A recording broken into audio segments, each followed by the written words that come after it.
सुप्रभातम। कक्षा 10 कन्यादान।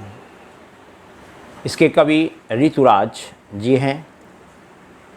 आधुनिक काल के विख्यात एवं उच्च कोटि के साहित्यकार कविवर ऋतुराज का जन्म राजस्थान के भरतपुर ज़िले में सन 1940 में हुआ। उनकी प्रारंभिक शिक्षा भरतपुर में हुई।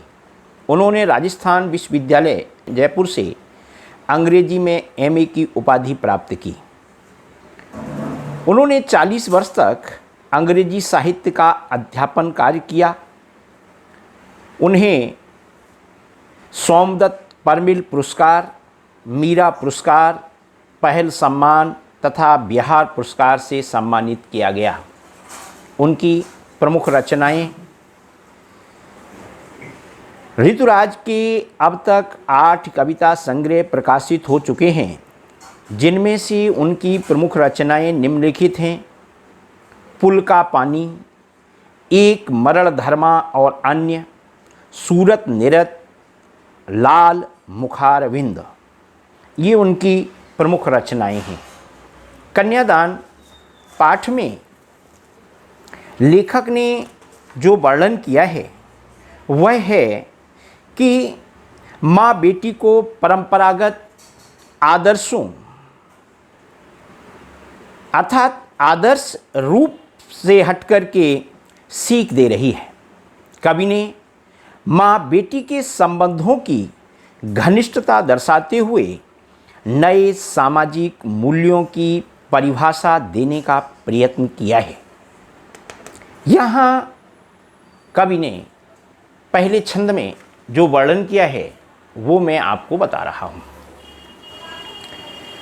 कितना प्रामाणिक या उसका दुख लड़की को दान में देते वक्त जैसे वही उसकी अंतिम पूंजी हो।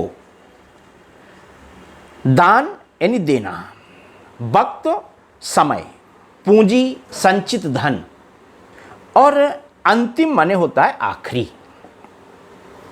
कवि यहां कहता है कि मां के संचित अनुभवों की पीड़ा एवं भावुकता को बहुत ही मार्मिक रूप से प्रस्तुत कर रहा है।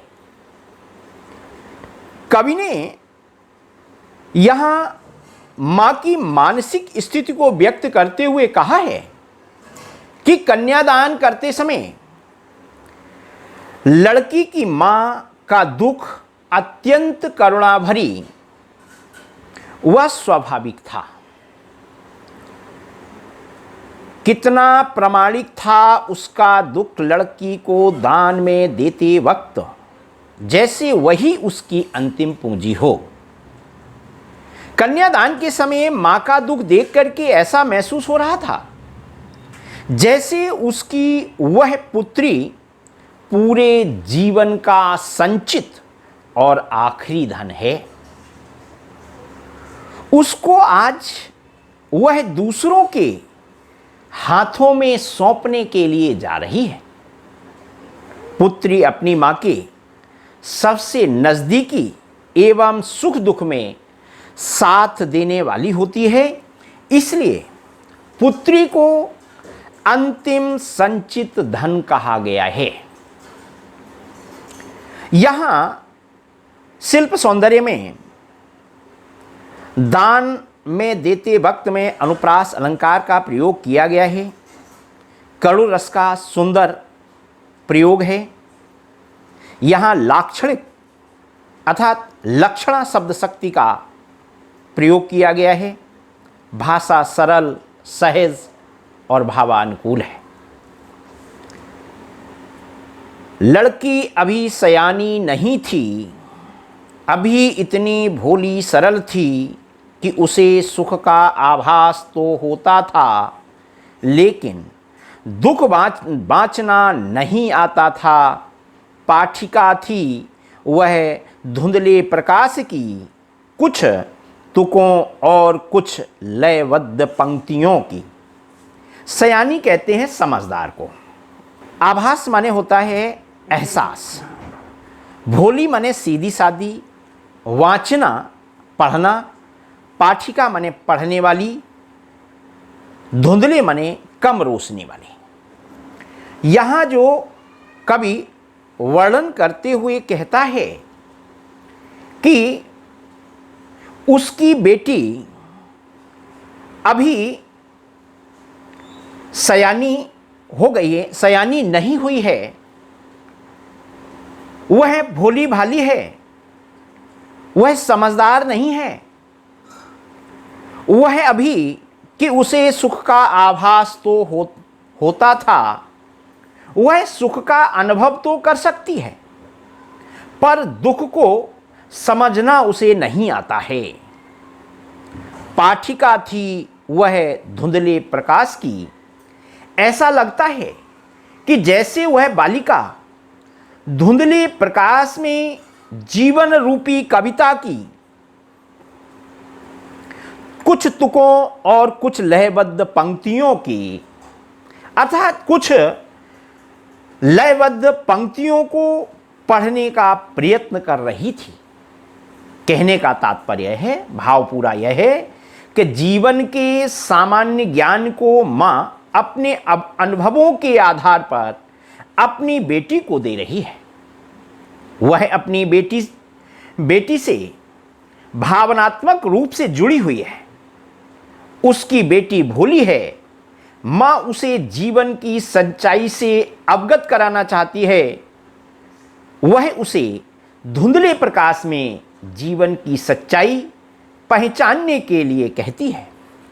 यहाँ पर शिल्प सौंदर्य है, भाषा सरल सहज भावानुकूल है, तत्सम तद्भव शब्दों का प्रयोग किया गया है, करुण रस का सुंदर प्रयोग है, मुक्तक छंद है, भारतीय नारी के सीधे सादे एवं सरल स्वभाव का मार्मिक चित्रण किया गया है, शब्द चयन सार्थक एवं सटीक सुंदर है। अगला छंद आप देखेंगे कि माँ ने कहा, पानी में झांक कर अपने चेहरे पर मत रीझना, आग रोटियां सेंकने के लिए हैं, जलने के लिए नहीं। वस्त्र और आभूषण शाब्दिक भ्रमों की तरह बंधन हैं स्त्री जीवन के। माँ ने कहा, लड़की होना पर लड़की जैसी दिखाई मत देना।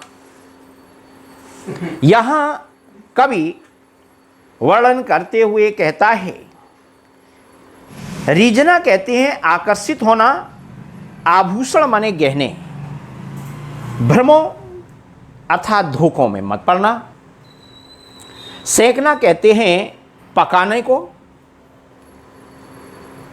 तो यहाँ जो कवि बताना चाहता है कि माँ अपनी बेटी को प्रचलित परंपराओं व आदर्शों से अलग हट करके शिक्षा दे रही है।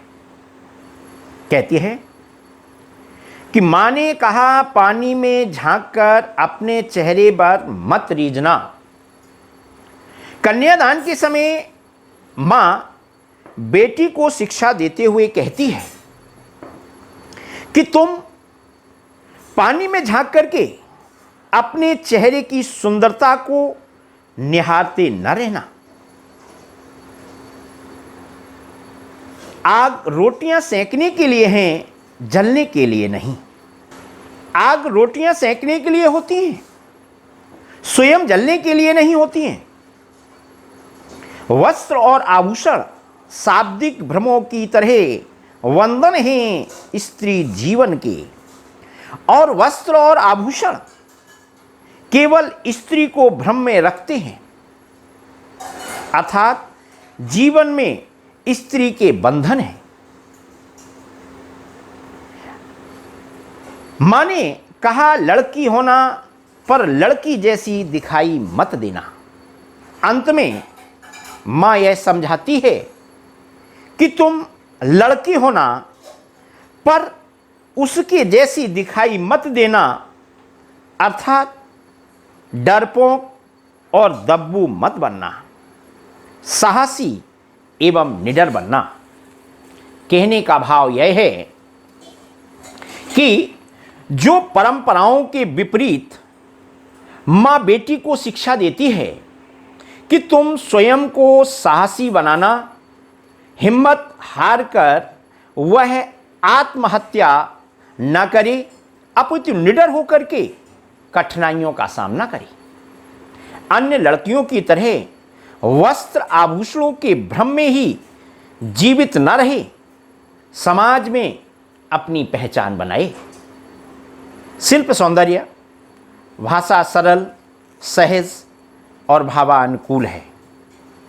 पानी में झांकना जीवन के वाह्य रूप को देखना है। आग की उपयोगिता का चित्रण किया गया है।